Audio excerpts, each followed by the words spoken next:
আসসালামু আলাইকুম। আশা করি সবাই ভালো আছেন এবং সুস্থ আছেন। আপনাদের মাঝে একটা কমন রোগ বিদ্যমান রয়েছে, সেটা হচ্ছে হতাশা রোগ। আমরা সবাই হতাশাগ্রস্ত, কেউ কম আর কেউ বেশি, কিন্তু হতাশা আমাদেরকে ঘিরে ফেলে। এটা যে একেবারে অমূলক তা নয়, অবশ্যই ভ্যালিড কারণ রয়েছে, বিভিন্ন যৌক্তিক কারণ রয়েছে। দেখেন, আমাদের মধ্যে এই যে হতাশাগ্রস্ত হয়, এটা কিন্তু মেইনলি শুরু হয় পরিবার থেকে বেশিরভাগ ক্ষেত্রে। কারণ দিনের পর দিন যায়, জব হয় না, পরিবারের কোনো দায়িত্ব নিতে পারেন না। স্বাভাবিকভাবেই পরিবার আপনার সাথে সাথে পরিবারও কিন্তু হতাশাগ্রস্ত হয়ে যায় যে আদৌ কি আপনি কোনোদিন কাজে লাগবেন কিনা। আচ্ছা, এই যে হতাশাগ্রস্ত আপনি হয়েছেন বা হচ্ছেন, সেটা কার জন্য? আপনি যদি নিজেকে প্রশ্ন করেন, দেখবেন সবার আগে নিজেকে দোষী মনে হবে যে আমার কারণে আমি আজকে হতাশাগ্রস্ত, কোনো কাজে লাগেনি। আপনার ফলটা সবার আগে ধরা পড়বে যে আপনি তো জানেন আপনি কতটুকু চেষ্টা করেছেন, আদৌ করেছেন কিনা। সবকিছুর আগে নিজেকে দোষী মনে হবে। তাহলে অন্যকে দোষ দিয়ে লাভটা কি? ঠিক আছে, দোষ যেহেতু করবেন, খেসারত তো আপনাকে দিতেই হবে। অথচ আপনি যদি আপনার সর্বোচ্চটা দিয়ে চেষ্টা করতেন, তাহলে এতদিন কাজে লেগে যেতেন। মানুষ পরিশ্রম করলে সর্বোচ্চটা দেওয়ার পর কাজে লাগে না, এরকম পার্সেন্টেজ 2% হতে পারে। প্রকৃতিগত কারণে অনেকের লাকটাই খুব খারাপ থাকে বিভিন্ন কারণে, সেটা একেবারেই নগণ্য। আদারওয়াইজ পরিশ্রমী মানুষের কাছে লাগবেই, এতে কোনো ধরনের ডাউট নেই। কিন্তু আদৌ কি আপনি সেই মাত্রায় করেছেন? দেখবেন নিজেকেই দোষী মনে হবে, নিজেকেই সবার আগে কাঠগড়া দাঁড় করাবেন। আর পরিবার, বন্ধু বান্ধব, ওগুলো তো ভাই রিয়েলিটি। আপনার যখন সময় খারাপ যাবে, তখন কেউ কাছে থাকবে না, এটা বাস্তবতা। আজ হয়তো চোখ বন্ধ করলে দেখেন পরিবার আপনাকে মূল্যায়ন করছে না, বন্ধু বান্ধব ডাকছে না। আস্তে আস্তে আস্তে আস্তে আপনার সার্কেলটা ছোট হয়ে আসতেছে। অনেকে আছে বিয়ে শাদীর বয়স হয়ে গিয়েছে, বিয়ে শাদী করতে পারতেছেন না। আপুদের সেম কাহিনী, সবাই ডিপ্রেশনে যে কখন কাজে লাগবো, কখন সেটেল হব, কখন কি করব।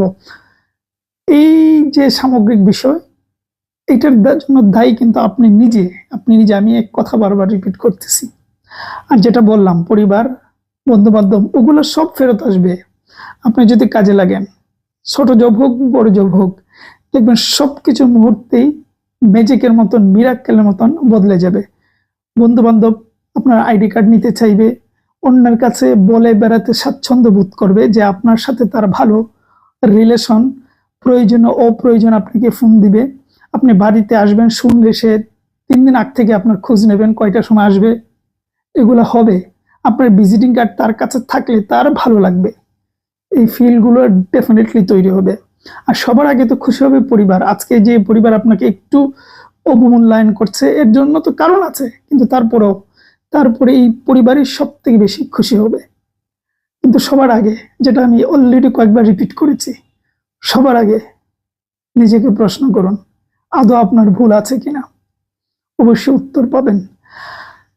কিন্তু মানুষ যে কোনো সময় যে কোনো জায়গা থেকে ঘুরে দাঁড়াতে পারে।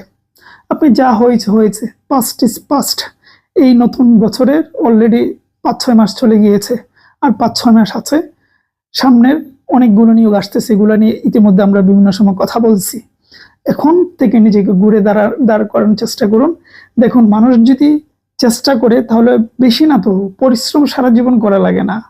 আপনি 6টা মাস পরিশ্রম করেন, 6টা মাস, দেখবেন আপনার স্কিল, আপনার ক্যারিয়ার তৈরি হয়ে যাবে।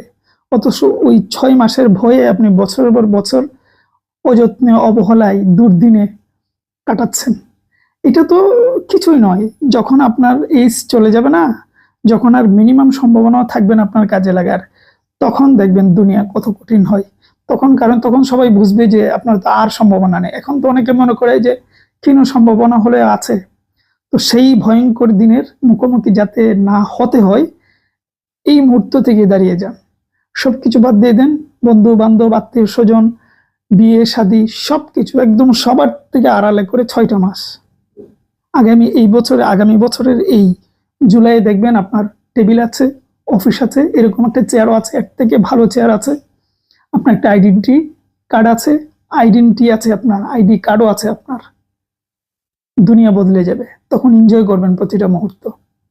তাহলে দুটো বিষয় আজকের, প্রথমত নিজেকে প্রশ্ন করুন নিজের ভুল কি, দ্বিতীয়ত সব ভুল ভ্রান্তি ছুঁড়ে ফেলে দিয়ে আজকে থেকে ঘুরে দাঁড়ান। সামনের যে নিয়োগগুলো আসতেছে, প্রচুর অপরচুনিটি আসতেছে, ওগুলাকে ধরার চেষ্টা করুন, তাহলে ইনশাল্লাহ বদলে যাবে। আর এইভাবে কুচ্ছা মুরগির মতন ঝুলে, মানে শুধু ঝিমালে কোনো কাজে আসবে না। বাঘের মতন, সিংহের মতন, পুরুষের মতন জেগে উঠুন। যা হয়েছে হয়েছে, আজকে থেকে দাড়ি টানলাম সবকিছুর, নতুন এক আমি আমাকে চিনব, সেই প্রত্যাশা নিয়ে ঘুরে দাঁড়ান। ইনশাল্লাহ আল্লাহ পাক আপনাকে সাহায্য করবেই করবেই।